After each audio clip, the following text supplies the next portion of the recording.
दोस्तों, इंग्लैंड और ऑस्ट्रेलिया की टीम के बीच चैंपियंस ट्रॉफी का चौथा बड़ा मुकाबला खत्म हो चुका है, जहां ये बड़ा मुकाबला लाहौर के गद्दाफी स्टेडियम में हुआ था। इस मुकाबले में दोस्तों इंग्लैंड ने इतना बड़ा टोटल बना दिया कि चैंपियंस ट्रॉफी में इससे बड़ा टोटल नहीं बना था। लेकिन इसके बाद भी इस मैच में ऑस्ट्रेलिया ने कर दिया बड़ा उलटफेर, जहां इस मैच में ऑस्ट्रेलिया ने टॉस जीतने के बाद गेंदबाजी चुनी। लेकिन उनका ये फैसला शुरुआत में बेहद अच्छा साबित हुआ, क्योंकि 43 रन के स्कोर पर ऑस्ट्रेलिया ने इंग्लैंड को 2 झटके दे दिए थे। जहां फिलिप सॉल्ट 10 रन बनाकर आउट हुए थे, तो जेम्स स्मिथ 15 रन बनाकर आउट हुए थे, और ये दोनों झटके बेन डॉर्सी ने दिए थे। हालांकि इसके बाद इस मैच में बेन डक्ट और जो रूट ने पूरी तरह कमाल की बल्लेबाजी करी, और दोस्तों इस मैच में ऑस्ट्रेलिया की गेंदबाजों की कमर तोड़ दी। इन दोनों बल्लेबाजों ने तीसरे विकेट के लिए 158 रनों की शानदार पार्टनरशिप करते हुए इंग्लैंड का स्कोर 31 ओवर में ही 200 रन के पार पहुंचा दिया था, और दोनों ही बल्लेबाजों ने अपना अर्धशतक पूरा कर लिया था। और बेन डक्ट तो इस मैच में एक बड़ी पारी की ओर आगे बढ़ते जा रहे थे। लेकिन इसी बीच एडम जैम्पा ने 221 रन के स्कोर पर जो रूट को आउट कर दिया, और रूट 68 रनों की बेहतरीन पारी खेलकर आउट हुए। जहां उनके आउट होने के बाद इस मैच में इंग्लैंड के एक के बाद एक विकेट गिरने लग गए थे। लेकिन एक तरफ बेन डक्ट कमाल की बल्लेबाजी कर रहे थे, और देखते ही देखते उन्होंने अपना शतक पूरा कर डाला था। और शतक बनाने के बाद वो यही नहीं रुके, क्योंकि इसके बाद उन्होंने इस पारी में एक के बाद एक छक्के चौके लगाए। लेकिन दूसरी तरफ इंग्लैंड के विकेट गिरते जा रहे थे, क्योंकि हैरी ब्रूक केवल 3 रन बनाकर जैम्पा की गेंद पर आउट हुए। इसके बाद कप्तान जॉस बटलर भी 23 रन बनाकर मैक्सवेल की गेंद पर आउट हो गए थे, और लिविंगस्टन केवल 14 रन बना पाए थे, और ब्रेंडन क्रेज 8 रन बनाकर आउट हो गए थे।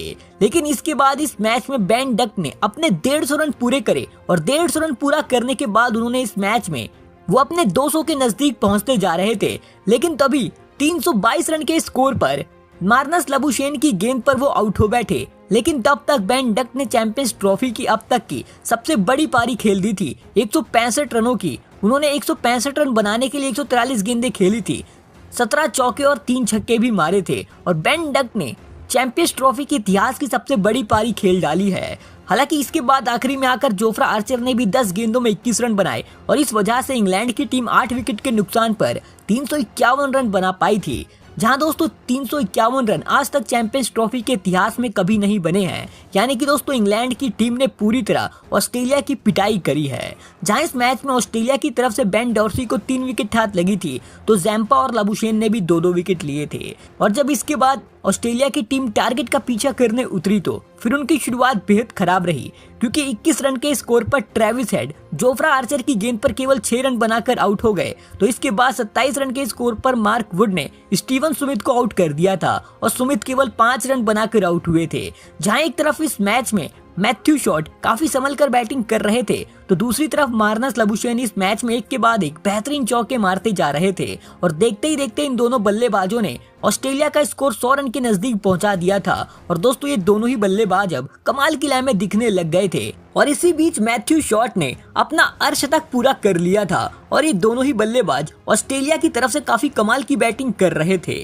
लेकिन तभी 122 रन के स्कोर पर मार्नस लबुशेन 47 रन बनाकर आदिल रशीद की गेंद पर आउट हो बैठे। जहां एक तरफ मैथ्यू शॉट कमाल की बल्लेबाजी कर रहे थे, तो उनका साथ देने के लिए जॉस इग्लिस उतरे। लेकिन इसी बीच मैथ्यू शॉट भी 136 रन के स्कोर पर 63 रन बनाकर लिविंगस्टन की गेंद पर आउट हो गए थे, और ऑस्ट्रेलिया की बैक टू बैक विकेट गिर जाने से उनके ऊपर पूरी तरह दबाव दिख रहा था। लेकिन इसके बाद बल्लेबाजी करने एलेक्स कैरी उतरे, और दोस्तों इसके बाद तो जॉस इग्लिस और एलेक्स कैरी ने इस मैच में इस कदर शानदार बल्लेबाजी करी कि इस मैच में ऑस्ट्रेलिया की जीत पूरी पक्की दिखने लग गई थी, क्योंकि जॉस इग्लिस इस मैच में एक के बाद एक चौके छक्के मार रहे थे, और उनका पूरा साथ एलेक्स कैरी दे रहे थे। और इसी बीच जॉस इग्लिस ने अपना अर्धशतक पूरा कर डाला था, और इसके बाद एलेक्स कैरी ने भी कमाल का प्रदर्शन करते हुए अपना अर्धशतक पूरा कर लिया था। और दोस्तों इस मैच में ऑस्ट्रेलिया की टीम पूरी तरह जबरदस्त वापसी कर चुकी थी।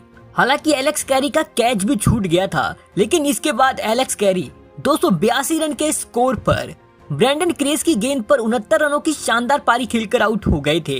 लेकिन एक तरफ इस मैच में जॉस इग्लिस काफी खतरनाक बल्लेबाजी कर रहे थे, और दूसरी तरफ उनका साथ देने के लिए अब मैक्सवेल उतर चुके थे। और इसके बाद इन दोनों बल्लेबाजों ने यहां से इंग्लैंड को वापसी का मौका नहीं दिया और ये दोनों बल्लेबाजों ने इस मैच में ताबड़तोड़ बल्लेबाजी करी। इसी बीच जॉस इंग्लिश ने अपना शतक पूरा कर डाला था और दोस्तों इतने बड़े मुकाबले में उनका शानदार शतक आने के बाद ऑस्ट्रेलिया की जीत भी पूरी तरह पक्की हो गई थी, क्योंकि 48वें ओवर की तीसरी गेंद पर जॉस इंग्लिश ने एक शानदार छक्का लगाकर इस मैच में ऑस्ट्रेलिया को 5 विकेटों से जीत दिलवा दी। और दोस्तों इतने बड़े रन चेस में जॉस इंग्लिश ने 120 रनों की बेहतरीन पारी खेलकर नॉट आउट रहे थे।